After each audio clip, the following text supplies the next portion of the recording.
m'associer à vous, Monsieur le Président, et au vice-président Franck Dersin, pour dire combien, alors qu'on vient de voter le schéma régional d'aménagement du territoire, alors qu'on vient de voter toute une série d'initiatives qui visent à essayer de renforcer l'attractivité de nos territoires, on sait bien que toute collectivité, tout bassin d'emploi qui ne peut pas être accordé sans rupture de charge aujourd'hui par un TGV perd son attractivité.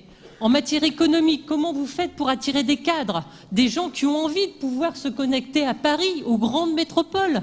Eh bien, vous n'avez plus cette attractivité. Vous perdez cette dynamique de croissance que cela représente.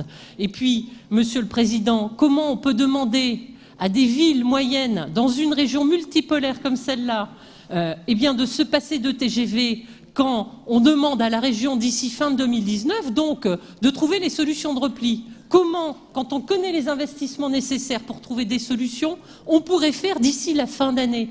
Mais de qui se moque-t-on? Mais qu'est-ce que ça veut dire?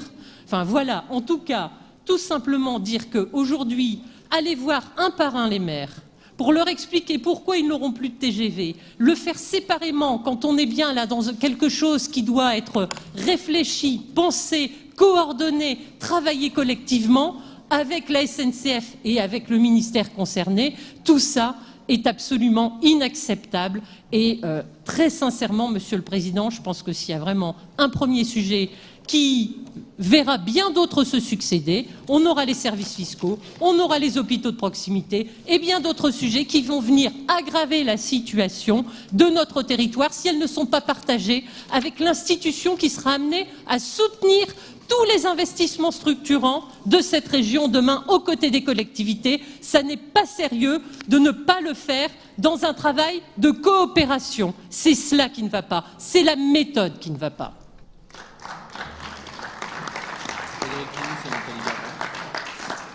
Frédéric Nious.